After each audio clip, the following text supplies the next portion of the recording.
자, 현재 펠란티어가 굉장히 큰 압박을 받고 있습니다. 마이클 버리가 펠란티어와 엔비디아 숏을 쳤었죠. 그런데 최근에 마이클 버리의 엑스에 펠란티어와 관련된 작업을 하고 있다라고 얘기를 하면서 무슨 공매도 리포트 같은 그런 거를 준비하고 있다라는 거를 시사합니다. 그러면서 올린 게시물이 펠란티어의 헤드 앤 숄더 패턴인데 이렇게 이제 머리를 형성했고 이게 최고점이라는 거죠. 그리고 왼쪽 어깨, 오른쪽 어깨라고 얘기를 하면서 이제 가격이 반등한다면 140불 정도까지 올랐다가 그 지점을 돌파 못하면 하락해서 83불까지 떨어지고 그 다음 못 돌파하면 이제 랜딩 에리아라고 54불인 이 지점까지 떨어진다라는 것을 시사합니다. 지금은 이 차트랑 패턴만 올려놨고 이제 추후 펠란티어를 분석해서 왜 떨어져야 하는지 혹은 왜 떨어질 수 있는지에 대한 정보를 올린다라고 게시물 작성을 했습니다.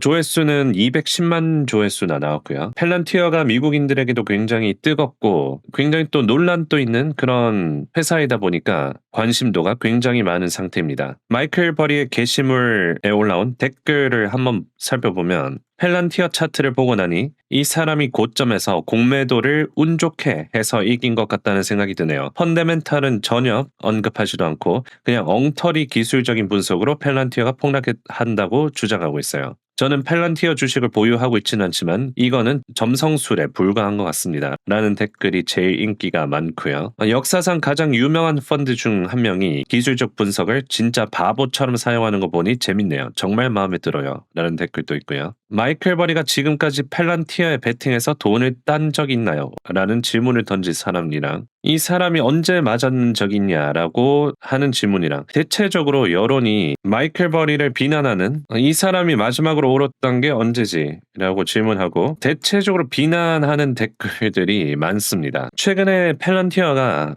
미국 개인 투자자들한테도 굉장히 뜨거운 이유가 아무래도 압도적인 주식 성장률 덕분이었을 겁니다. 2023년에 샀다면 저점에서 거의 2000%나 올랐고요. 5년 만에 337% 수익을 달성했습니다. 최근에 떨어지기 전까지는 더 많이 올랐었죠. 거의 500% 오르고 있었습니다. 그리고 이 알렉스 카프라는 매력적인 이 CEO 덕분인 것도 있는데 굉장히 일론 머스크와 비슷하게 굉장히 스타 CEO입니다. 그런데 최근에 아이스 관련해서 미국 이민 단속국 관련해서 이 논란이 퍼지고 있는데 어제만 해도 펠란티어 CEO인 알렉스 카프가 직원들을 위해서 아이스에 대한 영상을 녹화했다고 합니다. 이게 무슨 뜻이냐면 그러면서 펠란티어 직원들에게 공유된 영상에서는 알렉스 카프가 아이스 이민 단속국이 펠란티어의 제품을 어떻게 활용하고 있는지에 대해서 설명을 하지는 않겠지만 대신 원하는 직원들이 있다면 비밀 유지 협약 NDA에 서명을 해야 된다라는 안내를 줬다고 합니다.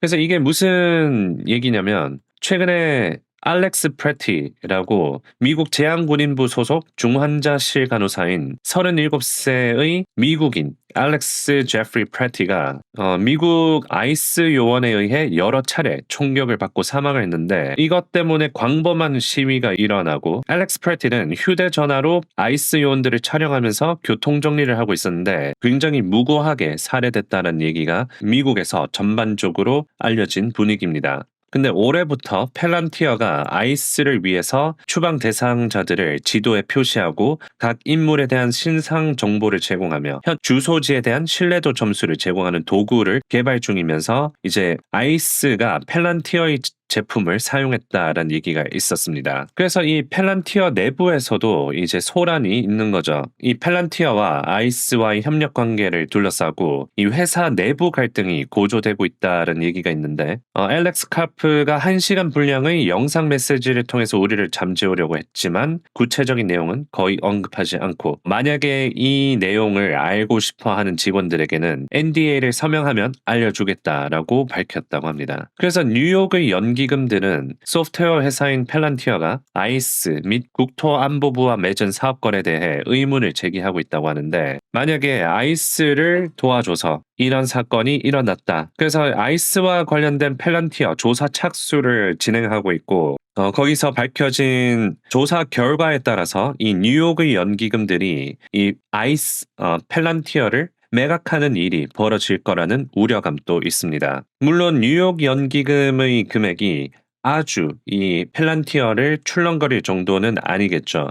다만 이걸로 인해서 현재 펠란티어의 42% 매출이 정부로부터 오는데 이 정부와 계약을 맺는 것에 대한 압박이 들어올 수도 있는 상황입니다. 하지만 여전히 실적 발표로 증명을 하고 있어요. 펠란티어는 몇 주 전에 실적 발표를 내놨는데 2026년 회계연도 매출 전망치가 예상치를 크게 웃돌면서 주가가 상승했었습니다. 연간 매출이 61% 증가했고 4분기 매출은 70% 증가를 했습니다. 그래서 연간 매출이 계속해서 이렇게 증가를 하고 있고 전망도 계속 증가할 것으로 추정을 하고 있습니다. 2023년부터 흑자로 전환을 해서 돈도 많이 벌고 있는 상황이죠. 그리고 펠란티어 주가가 올해 들어서면서 30% 가까이 떨어졌었는데 이렇게 하락한 이유가 이 소프트웨어 인프라스트럭처 섹터라서 그런 것도 있습니다. 한 달간의 주가 성적을 보면 소프트웨어 인프라스트럭처 쪽으로 굉장히 하락한 것을 볼 수 있죠. 오라클이 19%, 펠란티어 21%, 심지어 마이크로소프트도 13% 하락했습니다. 그러면서 소프트웨어 애플리케이션 쪽도 굉장히 하락을 많이 했고요. 이 AI 사업들이 기존에 있는 이 IT 기업들, 소프트웨어 회사들을 크게 매출에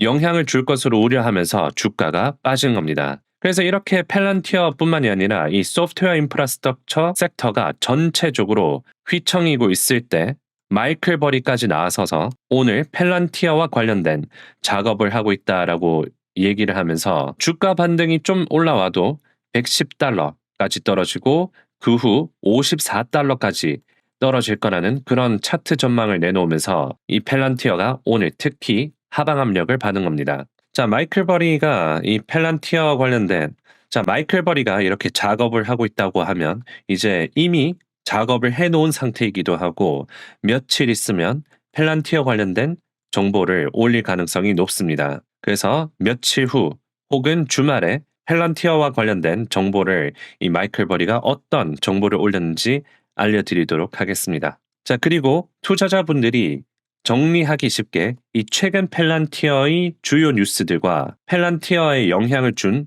어떤 뉴스들이 있는지 투자 전략 설계소에 올려놓을 예정이고요. 뿐만이 아니라 마이클 버리의 분석, 그리고 펠란티어의 고객이 누군지, 정부로부터 몇 %의 매출이 있는지, 그리고 최근 실적 발표들, 그리고 회사 정보에 대해서 분석을 올려놓을 예정이니까 이번 주 금요일까지 창업자 이벤트로 40% 할인하고 있으니까 투자 전략 설계소 고정 댓글에 확인해 보시고요. 또 펠란티아와 관련된 주요 정보들이 올라오면 또 영상으로 올려놓겠습니다.